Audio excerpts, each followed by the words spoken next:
Bienvenue dans cette nouvelle édition du QG News. Au sommaire de l'actualité en Ouganda, le premier débat entre candidats à la présidentielle a eu lieu le 15 janvier. Chômage, bonne gouvernance, éducation, les principaux thèmes de la campagne électorale ont été abordés.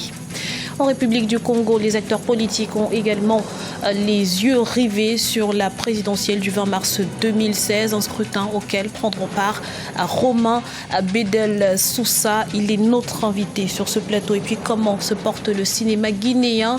En dépit du désintérêt pour le secteur, il y aurait, selon des professionnels, quelques acquis, une dynamique évolutive mais encore insuffisante.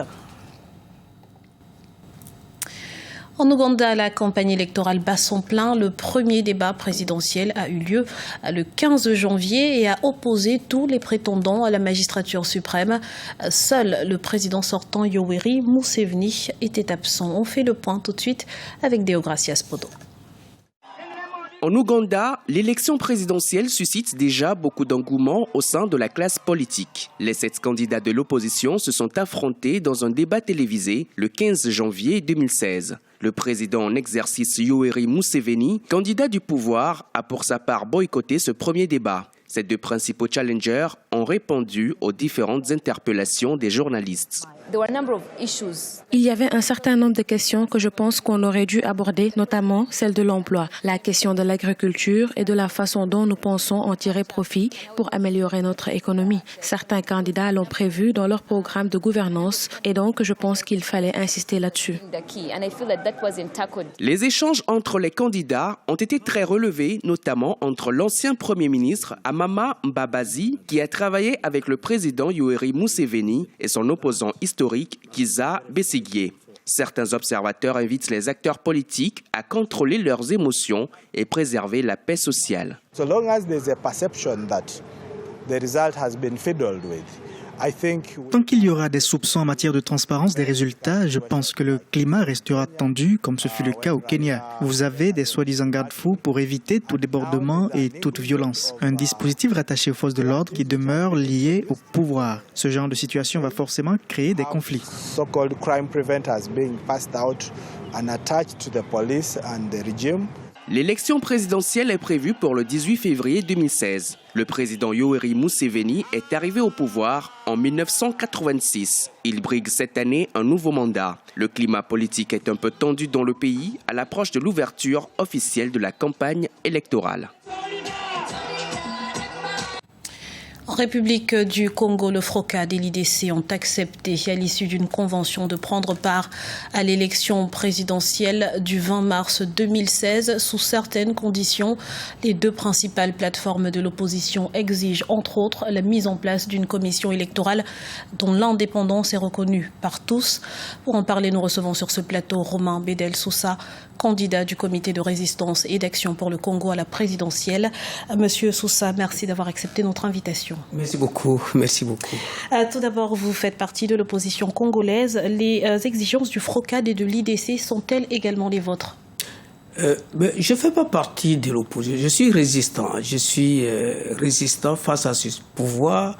Et effectivement, depuis 2009, j'ai toujours exigé à ce que le fichier électoral congolais soit crédible pour participer à chaque Congolais, pour permettre à chaque Congolais de participer à une élection. Or, depuis là, nous avons toujours vécu ce cafouillage, cette espèce d'imposture vis-à-vis des peuples congolais, et ça ne peut plus continuer en 2016. Et c'est pour cela que je suis là pour effectivement vous dire que je partage leurs exigences, mais ce qu'il faut comprendre, c'est que si vous ne demandez pas l'implication réelle de la communauté internationale, avec le temps qui nous reste, ça sera difficile. Et je suis pour que une expertise se fasse au niveau du fichier électoral. Donc l'audit, ils l'ont fait ailleurs et pourquoi pas au Congo. Donc nous voulons absolument que cela se fasse aussi au Congo. D'accord, donc vous partagez ces exigences, mais elles ne conditionnent absolument pas votre participation à ce scrutin puisque vous êtes candidat. Et dites-nous justement, qu'est-ce qui a motivé votre candidature à ce scrutin? Je suis candidat parce que je pense que l'heure du changement a sonné. Je suis candidat parce que je pense que le Congo a trop souffert pendant 33 ans de nuit noire. Il est maintenant temps que le soleil s'élève au Congo. Alors donc j'ai lutté depuis 2009 jusqu'aujourd'hui, j'ai été avec Pascal Lissouba et je pense qu'aujourd'hui, maintenant, c'est le temps pour pouvoir amener le Congo à cette joie, à cette paix, vivre la devise qui est l'unité, parce que nous n'en avons plus. Le contexte politique ne permet plus aux Congolais de se parler. Et il y a une espèce de tension mortelle qui est en train de guetter tous les Congolais. Il faut mettre fin à cela. Je suis là pour rassembler les Congolais. Je suis là pour être véritablement une chance pour le Congo dans le contexte actuel. Qu'allez-vous donc proposer aux Congolais? Quelles seront les mesures phares de votre programme? C'est simple, mon projet il est sur le site du CRAC. Nous savons que le problème d'une nation, la vie d'une nation repose sur la santé des gens. Si les gens n'ont pas de santé, ils ne peuvent pas produire. Donc la santé pour moi c'est au cœur de mon action. Et vous avez aussi l'axe qui effectivement est très primordial pour une nation, c'est l'avenir d'une nation, l'avenir de la jeunesse. Et donc la formation des jeunes, pour moi, c'est le cœur de mon combat. Et j'ai aussi un ennemi, deux ennemis à détruire, le tribalisme au Congo, et puis aussi la corruption. Parce qu'un pays corrompu ne peut pas avancer, un pays divisé ne peut pas être prospère. Alors donc nous avons l'axe aussi qui est celui des infrastructures. Si un pays, les paysans qui produisent dans son village ne peut pas être capable de évacuer son projet et plutôt son produit, et nous allons toujours vivre dans la pauvreté, dans la misère, dans l'exode, parce que les jeunes auront toujours tendance à venir dans les grandes villes. Il faut mettre fin à cela. Merci, Monsieur Romain Bédel Soussa, d'avoir répondu à nos questions. Je rappelle que vous êtes le candidat du comité de résistance et d'action pour le Congo à la présidentielle du 20 mars 2016. Merci beaucoup, madame. Dans le reste de l'actualité au Nigeria, la filière cacao a fait face à de nombreuses difficultés, si bien que plusieurs usines de broyage sont menacées de fermeture. En cause, la chute des cours du pétrole et la dévaluation de la monnaie nationale, le Naira. Explication avec Birama Saounera. L'industrie du cacao est en difficulté au Nigeria. Plusieurs usines sont menacées de fermeture. Une situation qui a pour cause la chute des prix du baril de pétrole sur le marché international. À cela s'ajoute la dévaluation de la monnaie nationale, le Naira. Dans cette usine de broyage du cacao, la capacité de production a considérablement baissé.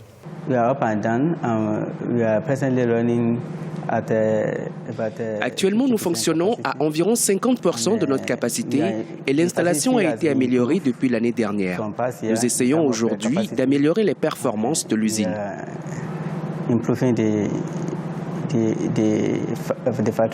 Le Nigeria est le 4e producteur mondial du cacao. Aujourd'hui, le gouvernement veut relancer ce secteur pour combler le déficit des recettes pétrolières.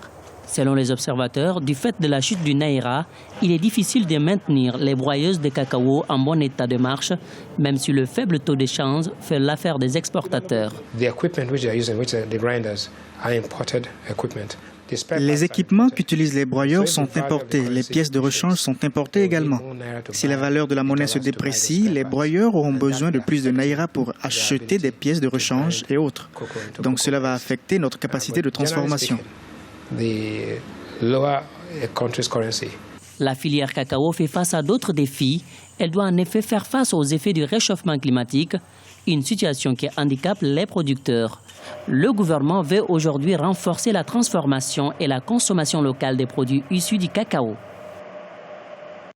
Autrefois référence en matière de production africaine, le cinéma guinéen semble avoir perdu de sa superbe. Miné par le manque de moyens financiers, il est aujourd'hui le symbole de la crise que traverse le secteur. Pourtant, les talents sont là et l'inspiration aussi. Reportage de Emmanuel Mimono, notre correspondant en Guinée. Autrefois placé au cœur de la politique de développement du pays, le cinéma guinéen traverse aujourd'hui des moments difficiles. Si les acteurs et producteurs ne manquent pas d'inspiration pour valoriser le riche patrimoine culturel du pays, ils ne disposent pas cependant de soutien nécessaire.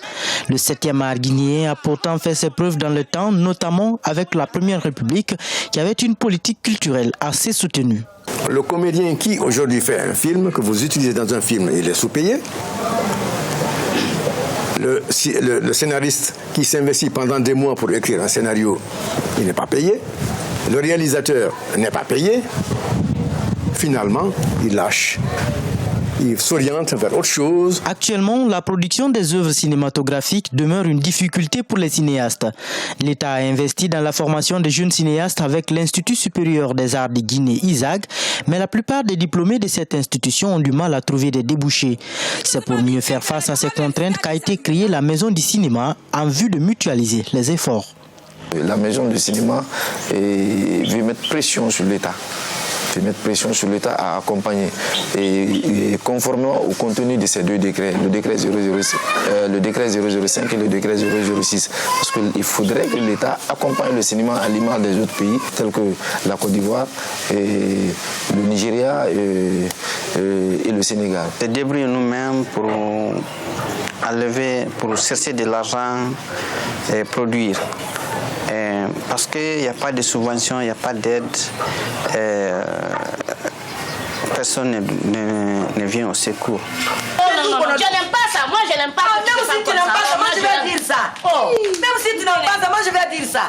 Tout le monde connaît Adama. Le cinéma guinéen a connu son heure de gloire dans les années qui ont suivi la proclamation de l'indépendance avec la création en 1967 du Sili Cinéma qui fait office de centre national de cinéma.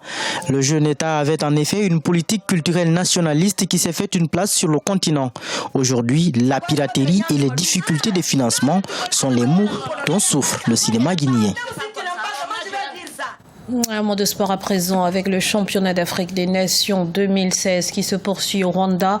Lors de la 3e journée ce lundi, la Tunisie et la Guinée se sont quittés sur le score nul de 2 buts partout, tandis que le Nigeria a écrasé le Niger 4 buts à 1. Et la compétition se poursuit ce mardi avec l'entrée en scène du groupe D. Le Zimbabwe fera face à la Zambie et le Mali défiera l'Ouganda.